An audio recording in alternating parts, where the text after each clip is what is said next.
All right. Yes, that time of the year is here, and we all get excited at this time of the year. This is a time when those items that we had identified, we decided, you know what, we're going to pick them up at this time. What we have recognized that in January, we receive a number of complaints, especially for electronics and electrical appliances. So, what we want to advise consumers to do, ensure that you make your budget before you start shopping. Decide on the list of things you need. Shop around. I mean, there are so many stores now selling the same items. You want to get the best value for your money. So shop around. Compare prices. Once you've compared those prices and you make the decision to buy the particular item, ensure that one, and this is all year round, but we want to remind you at Christmas time because somehow we get giddy at Christmas time and the things exactly and the things that we usually do, we forget them somehow or the other. So we want to ensure that you get that receipt. Remember, your receipt is your proof of purchase. Should you need to facilitate a refund, a return, or an exchange, you have proof of your purchase. And it's not just for you to get the receipt, Colwyn. The receipt, the Consumer Affairs Act says that the receipt must have three things on it. One, description of the good or service that you purchased. It must have the date, and it must have on it the purchase price inclusive of VAT, and VAT should be listed separately. You know, it's important. You may ask, why the description? Why can't they just put one One refrigerator? refrigerator. So you have to put one. So for example, one white refrigerator with gray handles. A So complete 2 cubic description. feet, 2 doors. Yeah. If you have a model number, you put the model number and you put the brand. Mobby, TCL, whatever, you put the brand. Yeah. Let me tell you why it's important. If something happens with that item and you need to go back to that supplier, what you want to do is erase any doubt that you bought that particular item. We've had instances because they just had one, whatever it is, one television. That supplier said to the consumer when they went back because there was a problem with the item, we never sold you this item. This is not, we don't have it in our inventory. This is not stock that we had. And the person was adamant, and I believe the consumer, that they bought that item there. But it was left um, to a dispute Mm.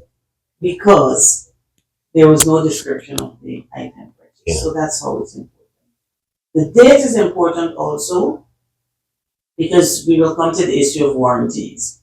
Ensure that you are given no less than 6 months warranty, especially if it's a big ticket item. A lot of companies are registry. I've noticed, say 3 month warranty Mhm. on some items. But you see, it's what the law says is warranties given in writing. You have to oblige by it. So if you go to buy a refrigerator, you buy a washing machine, and you accept 1 day warranty in writing, that is what you're bound by. Mm. You can't seek redress through the Competition and Consumer Affairs Commission So because can you that's what dispute it? you agreed to. But can you dispute it in store when you're there? Say I don't want 1 month. You have to give me 6 months, You can say that, and they can insist that their thing is that they're only given 3 months. and you have an option if you want to buy it or not. Buy it from them or go to a place that puts greater value on your money and will give you a longer period of warranty. Now, if you do not receive a warranty in writing, Mm. then automatically you have 6 months warranty. Okay. So you leave the store, they never give you anything in writing, you have 6 months warranty according to the Consumer Affairs Act. You have 6 months warranty. Be careful in signing those contracts. Mm.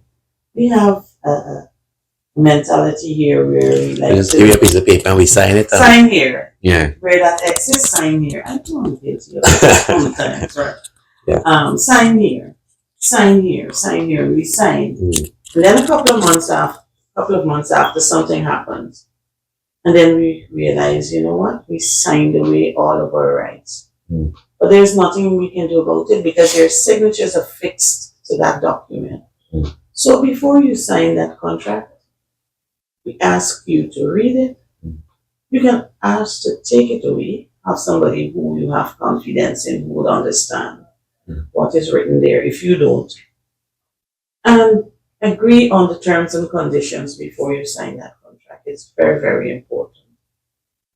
We want to encourage you or to let you know if you buy an item and for some reason you've changed your mind about it, there's buyer's remorse, you don't need it anymore, it doesn't serve the purpose for which you first bought it, the Consumer Affairs Act gives you the right to take that item back within 7 days and you can get your refund.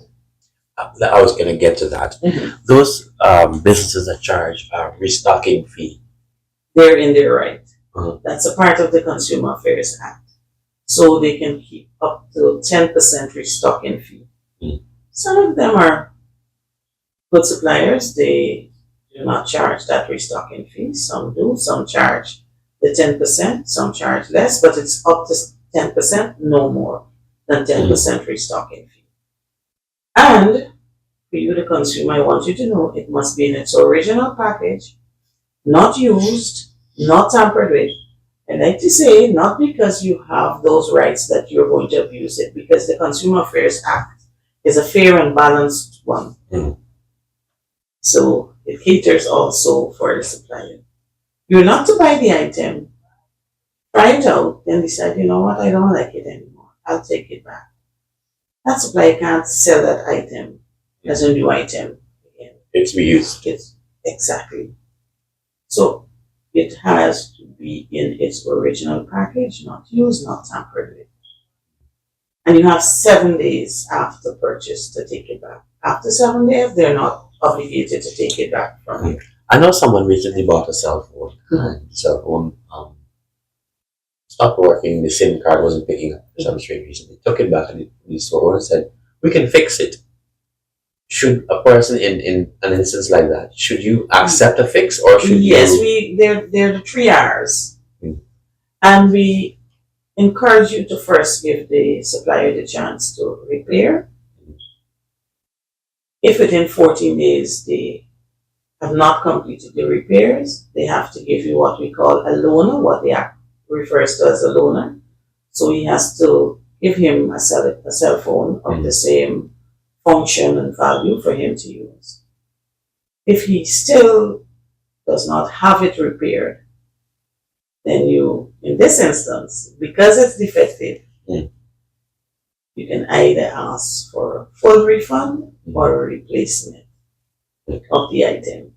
And in this instance, because it's a defective item, there is no restocking fee. Okay.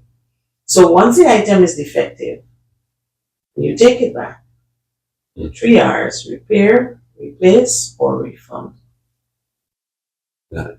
If you're having a difficulty, because they're difficult suppliers, like they're difficult consumers, if for some reason you take it back and you try to in a respectful manner negotiate with the supplier about the repairs for the defective item, and you're having a difficulty, that's where we come in as a commission. So what you can do is seek redress through the commission. You file an official complaint with us, and a complaint is considered official when it's done in writing. You don't have to come to the commission to file that complaint.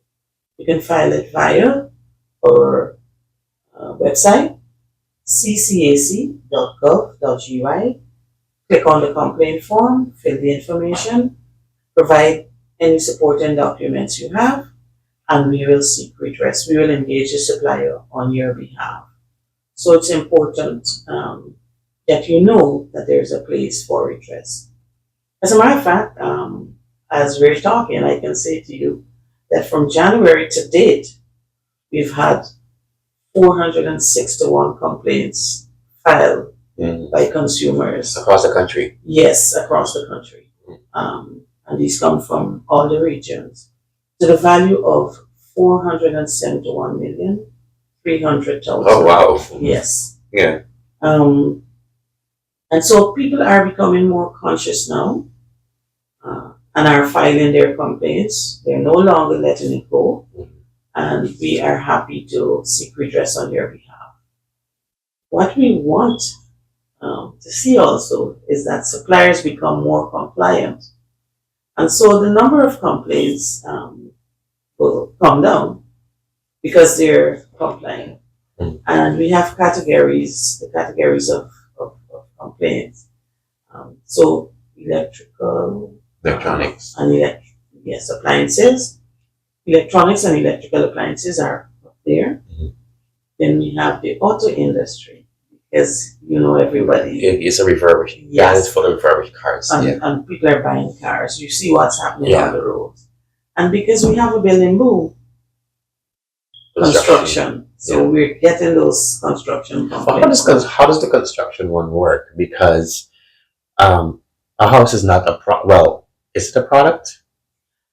So it's a service. So we are mandated to manage the act in terms of durable goods and services. Mm. So the contractor Is a service is provider. a service provider. Okay, got you. Right? The man who's spray painting the car Yeah, is a service provider. Okay, got you. The person who's building your cabinets for your beautiful new home is providing a So service. have you seen an uptake in service providers in the construction sector coming in? We have seen consumers coming in Mm. because of various issues with contractors. As I indicated, we are seeing an uptick in the complaints. And I think it goes hand in hand with what's happening. We have a number of buildings, people are getting their house lots. There's more construction, there's a building boom nationally.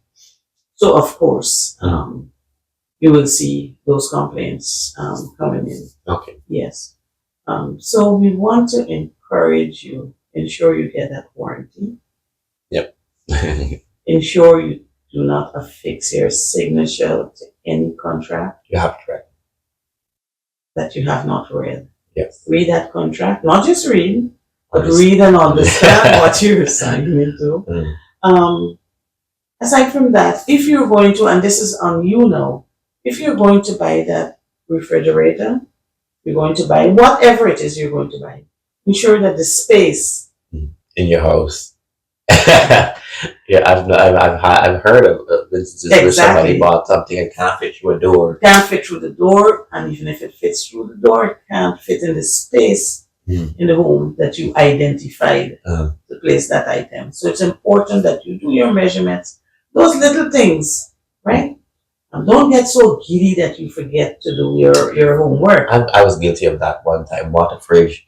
When it's time for the fridge to come, we can't fit through doors. We had to cut the door open to get the fridge. Yes, I know people who had to take off the fridge door to get it in the home. Let me tell you the thing about that. You got it in the home, you set it up back. It voids your warranty. It voids your warranty immediately should something happen. So you want to avoid that. You want to avoid taking apart anything that has a warranty. Exactly. Right, because once you touch it, you void that warranty. And maybe I'll touch on that somewhat just now. But I also want to say to you, if you're going to buy an item that operates on data, operates via Wi-Fi, operates with the internet, ensure that if you're buying a smart item, your house or wherever you're going to use it is also smart compatible. Yes. Exactly. So you need smart compatible. Do not buy the item and you don't have access to. So for instance, someone goes to buy a smart TV, they don't have internet in the house. Exactly. And they want to have a smart TV can only be as smart as the thing that drives it. Yeah, environment, yeah. So check all those things. Ask questions. I live in an area with 220 volts. Yeah. Is this compatible with the voltage in my area? Yeah. So those are some of the things we want to advise you as you get ready. Maybe you've started shopping already. Let me say even the curtains. Mm. Do that measurement Mm. to ensure that it's the length that you want. Yeah. Because once you take it out of that Packaging. package, Yeah. you can't go back to the What supplier. about those persons who might bring something in barrels to sell Christmas time? Mhm. Are they covered under your laws? Um, yes, once you are supplying Mm. an item, once there's that That exchange, exchange. yes, Yeah. right, you can file a Mm. complaint. Okay. But remember your receipt. Yeah. You must have a receipt. It's not that we wouldn't accept your case if you don't have a receipt, but your receipt is sufficient to purchase. And so it makes your case stronger. Mm. It makes it easier for us to engage that supplier just to get redress on your behalf. Okay. All right. Okay. Let's. And this one is one that's time. All the thing as well as time. You go into a store and you see a sign. No No refund, refund. no return. No take. No. Yeah. No All refund. No right. returns. Even on the receipts, not just on the walls, On the walls. but on the receipts. I mean, I've sent you. I've said this before. Every time I see one, I snap pictures. I said, Yeah. "Ah, some look going on here." Yes. Yes. All right. So have those signs up Mm. in itself is illegal.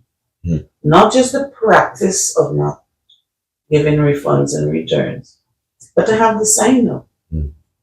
in itself is illegal. Yeah. What do we do about that? Like you said, you would send from time to time. Mm. One, we have investigators who do weekly inspections, and we do These are anonymous inspections in people. all These are 10. anonymous people.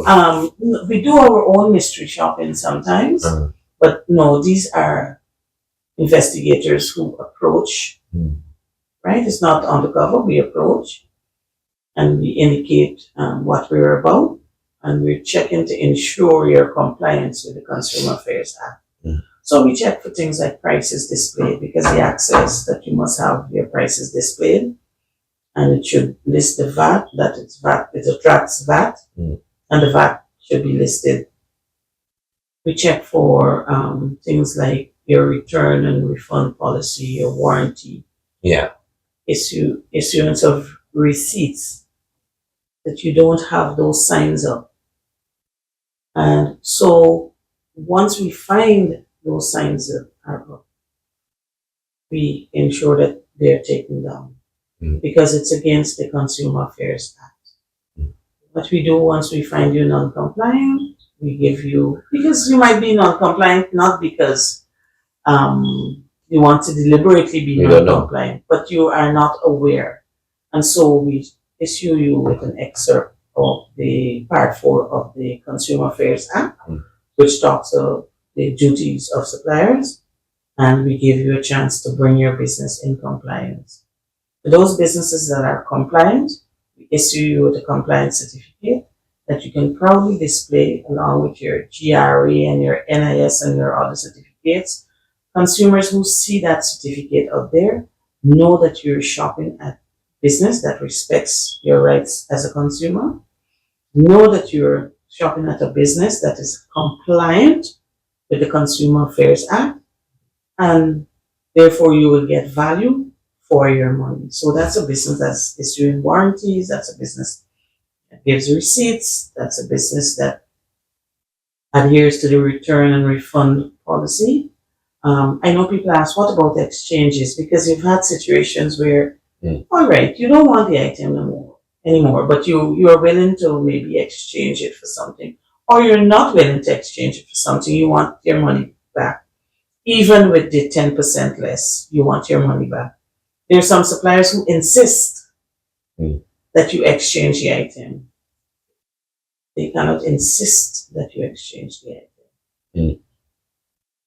If you want, you can come to an agreement with them to exchange the item to get something that you may need instead of the one that you originally purchased. But know that the supplier cannot insist that you take another item in the place of the one that you are returning. I think, and finally, my last question. Ghana has seen an uptake in Spanish speaking persons. Mhm. And then we see a lot of Spanish. I might pick up a product. Recently, I picked The up a product. products should be in English. Yes, that's my question. What do you do in those instances? Again, that is a form of non-compliance, and so we indicate to them that it should be in English. Yeah, because you see Arabic, you see all sorts of languages and products on the shelf these days. Most things I find they come now with, even your manual, you have the various languages. Mhm. And so English is our, while we have to be cognizant of the reality Mhm. of a large Spanish speaking community, our official language is English, and the goods should be in English. All right, Alison, thank you very much. Thank you. I think that's it. Thank you.